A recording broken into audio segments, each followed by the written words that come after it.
I really wanted people that were in the market for looking for a diesel truck to take away from that video was, okay, I have a certain budget. What can I get as an all-around nice truck for a set price that I may or may not have to put a little money into, but it still fits that budget that I'm trying to achieve. What's going on, guys? Hope everyone's having a great day. If it's your first time tuning in, please go down below, hit the like button, subscribe button, and also turn the notification bell. I'm gonna make a little video rambling on today. If you haven't already, I'm gonna leave a link to it right here. Go check out, I think it was 2 videos ago, I made a video on why I thought the 6.0 was the best bang for your buck diesel truck out there on the market. But I'm basically gonna ramble on in this video about the feedback I got on that video and some of you guys' comments and thoughts on what I was saying in that video. So yeah, let's get to it. So yeah, to start off, let's get this straight, set the bar straight. Never did I ever say the 6.0 was the best diesel truck ever made. Never ever did I say that. The point of the video was to explain why I felt the 6.0 was the best diesel truck out there for the price and in an affordability aspect. That was the whole purpose of the video. Not to say that the 6.0 is the best diesel, because I don't think it's the best diesel truck ever. In my opinion, the 6.7 Ford from Ford is probably by far the best diesel truck to this day. But all the new diesel engines, even Ram or Dodge, Cummins, whatever, their 6.7 is a great engine. But the purpose of this video, the last video, was to explain as a whole price, affordability, functionality, like technology, looks, all that as one whole factor. That was the whole point of the video, not to point out different trucks or whatever that I thought were better. It was why I thought this truck as a whole was the best truck out there. So a lot of people got that, I guess, confused, but that was the whole purpose of the video. There is a lot of people that hate the 6.0, a lot of people, man, and I'm sure you guys see in the comments the amount of people that hate it, and there's also a ton of people that love it. But just the amount of people that freaking hate the 6.0 is amazing, and a lot of the people that were giving me crap were people that even own diesel trucks. Like, you've never even owned a 6.0, let alone a diesel truck at all. So how do you have an opinion on a truck that you've never even owned or even experienced? So I found that really funny. Also, a lot of people, I found this funny as well. A lot of people were saying, oh, you only got a 6.0 because you couldn't afford a 6.7. If you guys actually paid attention to the video, I said that. When I bought this truck, I was in college. I was 19 or 20 years old when I bought this truck. What 19 or 20-year-old person you know that's in college has the money to go out and buy a $70,000 plus truck? Not many, not that I know of personally. So yes, that was a factor when I bought this truck. So if you have that comment, or one of those people that left that comment, you're correct. I mean, I admitted that. I said that I didn't have that kind of money to go and buy a brand new truck at that time. So yes, you're correct. But I just find it funny, all these keyboard warriors. I hear a lot of people talk about people in their comments, like the negativity and stuff they get in their comments, and it's amazing that, like, I never experienced that before until making that video. So, but now, like, I come in contact with those kind of people and I see it, like, you guys hate on stuff that you don't even have. Like, it's just, I find that really, really funny. And but I mean, I love it. I love the feedback.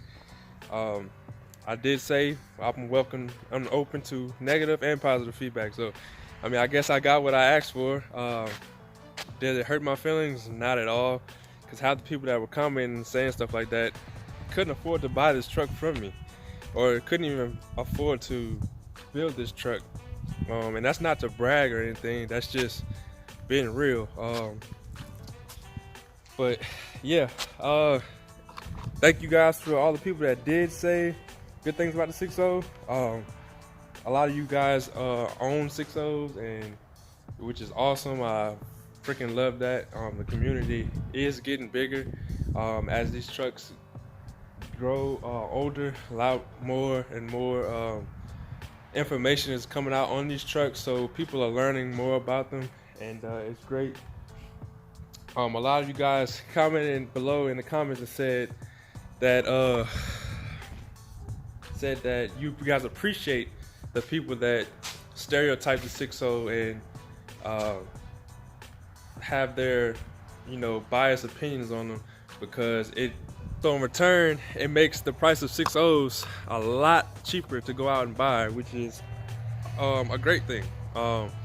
So a lot of you guys are showing appreciation to those people that, have negative thoughts and opinions about the 6.0. But I want to go over my top comments that I thought were funny or just want to address. And the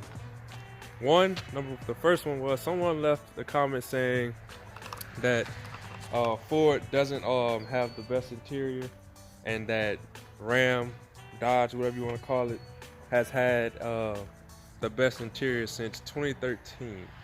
I beg to differ, and I'm pretty sure a lot of people will disagree with that. Not just because I have a Ford, I'm just being honest. Ford has always had one of the best interiors in the heavy duty trucks since day one. 2013, it may have been 2013. In the video I said 2018 Ram finally, caught up to the Ford. But 2013, 2018, who cares?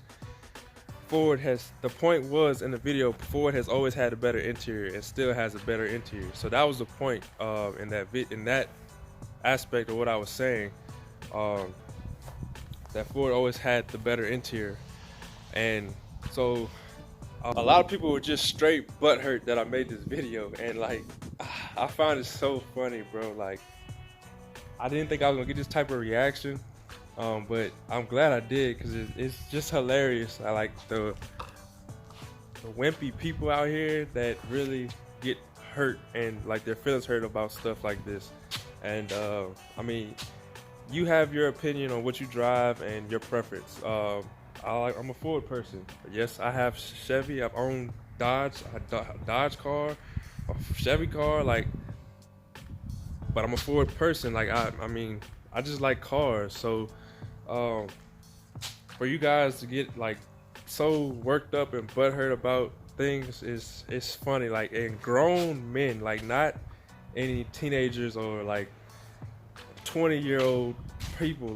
These were grown 40, 50-year-old men, really mad and upset that I made that video and said what I was saying in those videos.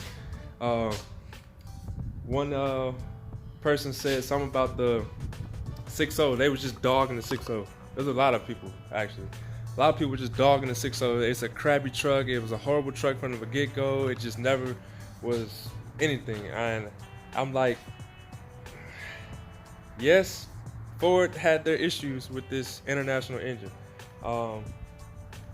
Yes, it gave people problems at the beginning, but no one knew anything about the engine. It was a brand new engine, hard. Nobody had the R&D to, fix the problem. So that was 14, 15 years ago. Now people know the problems with the 6.0. They have parts and things to fix the 6.0, and that make the 6.0 super reliable.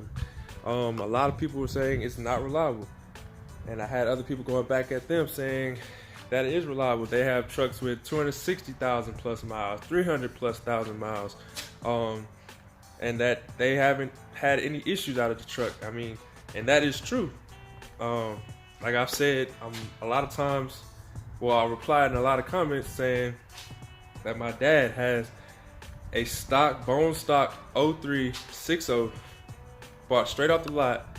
He has never gotten it bulletproofed. He has nothing no engine work, anything done to the truck.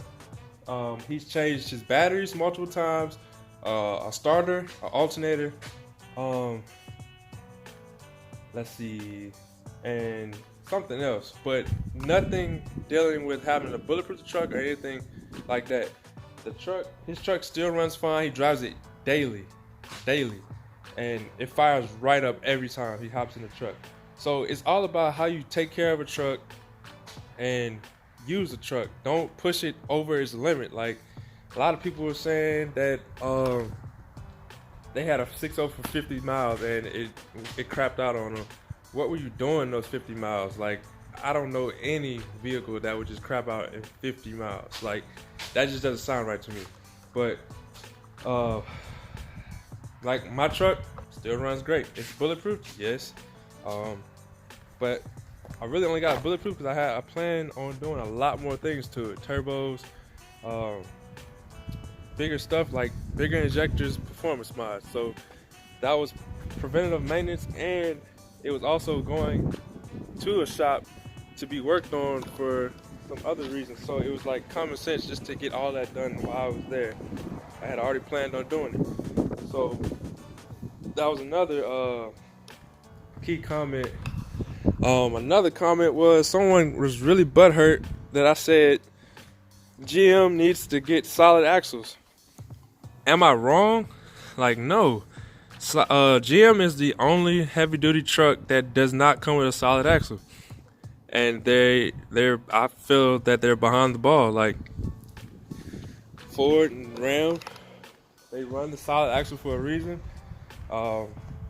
It's just better in my opinion, but other people had different opinions, which is totally fine. Someone said they buy the GM trucks because they have the IFS suspension in the front. Okay, I don't know a lot of people that do that, but maybe there are people that do that. I don't know. But most people that I talk to that have the GM trucks wish they had a solid front axle, and it's not because they want to lift the truck. It's just because functionality and just parts wise, like repairing or rebuilding the front end, it's way cheaper. You don't have as many parts to replace with the solid axle truck like you do an IFS suspension. So I think that person's in certain case he's wrong, but that's not my place to say. That's his opinion.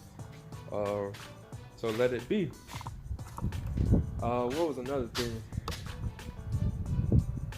Man, it was a lot of stuff, man. Like, it was just so crazy how many people just hate on the 6.0, man. And I freaking love it. Last comment that really kind of I found kind of funny. Someone commented and said that they could take any other truck besides the 6.0. So they're saying the 5.9 or the 6.6 Duramax or the 6.7 Cummins. They said they could take any of those diesel trucks and drive it at least 400,000 miles and not have any issues or not have to do any engine work, anything to those trucks. But in other words, a 6.0, they wouldn't even make 50,000 miles. So I don't know about you guys. I don't know any vehicle, gas or anything, that will go 400,000 miles without having to do any kind of engine work or repairs or anything. Vehicles are just not made to do that.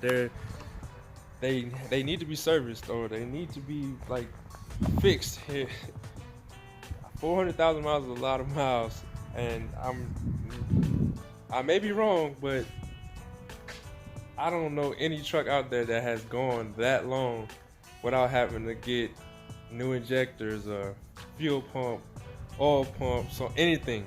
Like, that's, if it has, that's amazing, but I don't know any truck out there that has done that. So yeah, I just found that real funny. But that's just the type of things people are trying to say to try to make the 6.0 look bad. But, you know, it is what it is, man. I love my truck at the end of the day. And a lot of other people love their 6.0. So if it's not the truck for you, it's not the truck for you. Get what makes you happy and you think is best. I mean, I don't give a crap about what other people say. So obviously, that's why I have a 6.0. So I'm gonna go with what I like, and that's gonna be it. So I hope you guys enjoyed this recap video. I'm sure I'm probably gonna get some more negative feedback, a little backlash from this video, but it is what it is, man. I wish and hope this truck runs forever. Like, I hope I hit 1,000,000 miles just so I can make a video one day and show you guys and just say, well, you guys said it never would happen, but it did.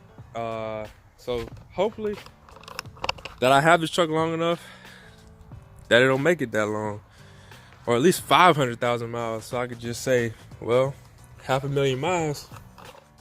But my point was, okay, say I want to spend $20,000. You could find plenty of 6.0s for $14,000, $15,000 and put $6,000, $7,000 into it if need be. Not all the time do you have to.